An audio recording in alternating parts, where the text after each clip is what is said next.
Baik, Ustadz Ahmad Sarwat, kita lanjutkan pembahasan kita.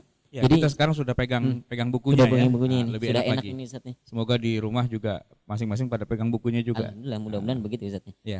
Saya review sebentar jamaah yang dimuliakan Allah Subhanahu wa taala. Jadi di pertemuan KMK yang lalu itu kita sudah bahas 3 tantangan Ustadz. Ya, Tiga tantangan itu, tantangan pertama adalah tentang terjemah Al-Qur'an. Ini yang sangat, karena menjadi pintu pertama bagi kita untuk memahami Al-Qur'an begitu. Terjemahan Al-Qur'an di situ menjadi tantangan yang sangat unik sekali. Kalau masih penasaran boleh dilihat video kita yang kemarin begitu. Yang kedua adalah sistematika Al-Qur'an itu sendiri, karena Al-Qur'an tidak runut seperti undang-undang kita per bab per pasal begitu misalnya, tidak runut tapi acak begitulah katakanlah. Itu menjadi tantangan tersendiri dalam memahami Al-Qur'an. Yang ketiga adalah syariat umat terdahulu. Ini sudah selesai kita bahas di pertemuan KMK yang lalu. Nah, insya Allah akan kita lanjutkan pembahasannya di tantangan yang keempat ini di buku Ustadz halaman 123, ayat-ayat yang mansuh begitu Ustadz. Bisa dijelaskan ini Ustadz, bagaimana ayat-ayat yang mansuh itu kan artinya sudah terhapus begitu ya, tidak digunakan lagi begitu. Itu menjadi tantangan bagi kita hari ini untuk memahami Al-Qur'an. Silakan. Ya, jadi sudah menjadi tabiat Allah Subhanahu wa taala ketika menurunkan syariat itu tidak langsung dalam arti yang sudah sempurna. Diawali dengan sebuah syariat dulu, kemudian nanti dirubah dan lama-lama menjadi sempurna. Sebagaimana firman Allah Subhanahu wa taala, "Al-yauma akmaltu lakum dinakum." Pada hari inilah kemudian aku sempurnakan bagimu agamamu. Wa atmamtu 'alaikum ni'mati wa raditu lakumul islama dina. Jadi itu tabiat Allah Subhanahu wa taala. Karena ada juga sebagian kalangan yang kemudian mempertanyakan, kenapa sih Allah menghapus-hapus suatu hukum yang sudah Dia turunkan? Bukankah Allah itu maha sempurna? Bukankah Allah itu Tuhan yang mengetahui segala sesuatunya? Kesannya kok jadi compang-camping ya, kayak orang bikin buku gitu ya. Edisi pertama, nanti ada kesalahan dan sebagainya, edisi revisi gitu kan. Kenapa sih syariat itu diturunkan pakai ada revisi-revisian? Seolah-olah kesannya Allah itu kayak kurang sempurna gitu ketika menurunkan ketentuan dan syariatnya. Ini banyak orang yang suka protes kayak gitu. Nah, sebenarnya jawabannya sederhana sekali. Memang begitulah tabiat Allah ketika menciptakan langit dan bumi. Itu kan menggunakan sittata ayyam, ya. Sittata ayyam tuh 6 hari lah gampangnya, atau 6 masa begitu kan. Padahal kan di ayat yang lain Allah tuh kalau menciptakan sesuatu kan kun fayakun, ya. Jadilah maka jadi gitu ya. Tapi kenapa kok di ayat yang lain malah Allah menyebutkan menciptakan langit itu dalam 6 hari, sab'a samawatin, 7 langit itu dengan sittata ayyam gitu ya. Nah, ternyata di situ memang ada tabiat khas gitu ya, bahwa Allah itu mengajarkan kepada kita manusia segala sesuatu itu tidak bisa langsung instan. Semua pakai proses.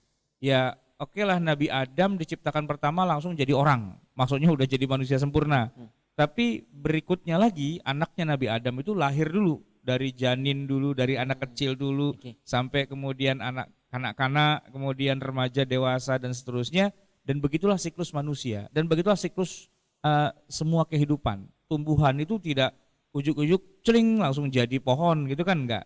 Mungkin dari bunganya dulu ya, atau dari bibitnya lah begitu, terus jadi tanaman yang kecil, terus dia tumbuh sampai bertahun-tahun dan sebagainya, barulah dia menjadi pohon yang sangat besar. Begitu juga hewan ya kan.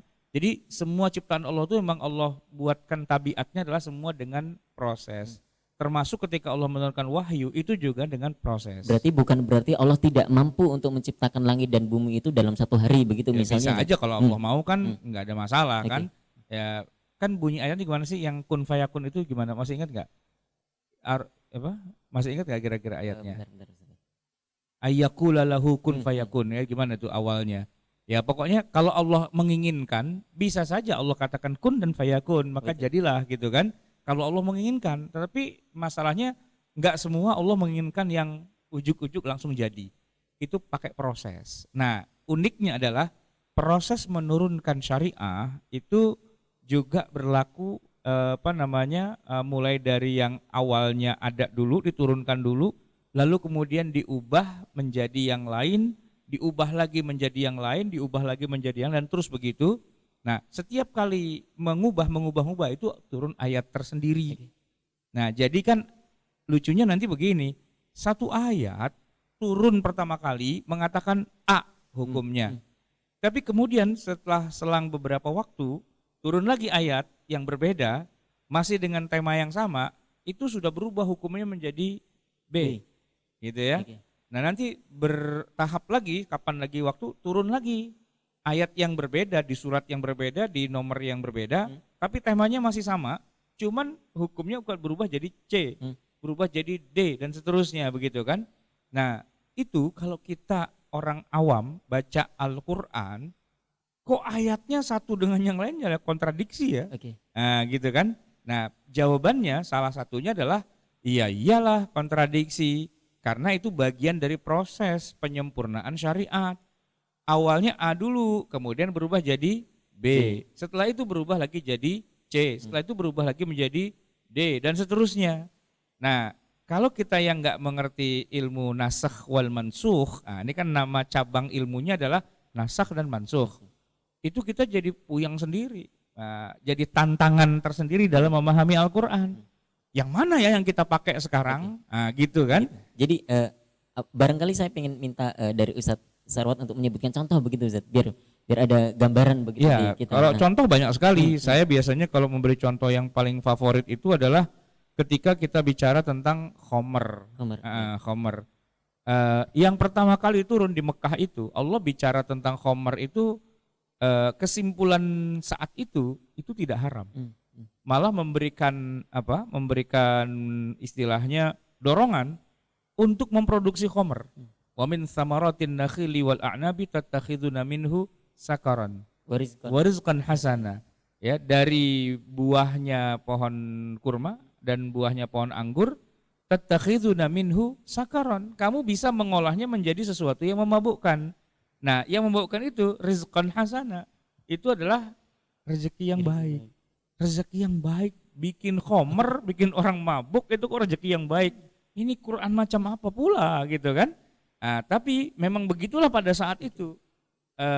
Ayat tentang khomer mengharamkan, ayat yang mengharamkan tentang khomer itu belum turun di Mekah.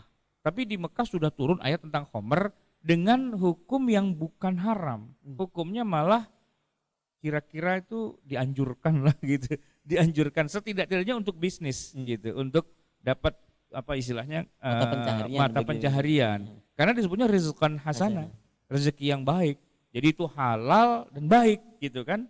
Nah, itu ayat yang turun pertama, surat An-Nahl ayat 67. Kemudian Nabi hijrah ke Madinah. Di Madinah turunlah ayat terkait dengan khomer juga. Yang kedua, yas'alunaka 'anil khomri wal maisir qul fihima itsmun kabirun. Mereka bertanya kepadamu tentang khomer dan maisir, judi. Katakanlah di dalam keduanya itu itsmun, ada dosa kabir yang besar. Jadi ini nggak main-main, ada dosa besar. Tapi diteruskan dengan wa manafi'u linnas. Dosa besar sih, tapi bersamaan dengan itu juga di dalam khomer itu ada manafi'. Manafi', bukan manfaah loh, tapi manafi'. Jamak itu manfaat gitu, ya kan? Jadi di situ ada ambigu, ada dualisme. Jadi kalau kita boleh tarik kesimpulannya gini, ya kira-kira kalau manfaatnya itu lebih kuat, lebih dominan, ya minumlah gitu kan. Tapi kalau kemudian manfaatnya kecil, madharatnya lebih besar, ya sebaiknya jangan. Berarti di situ hukumnya belum jadi haram. Kira-kira ya kalau memang nggak ada manfaatnya malah madharat, sebaiknya jangan. Tapi dilihat realitanya ya, gitu loh kesannya. Jadi kayak belum mengharamkan secara total begitu kan. Nah itu ayat yang turun kedua, itu menghapus, menasakh ayat yang pertama kali turun, yang di dalam surat An-Nahl tadi itu kan.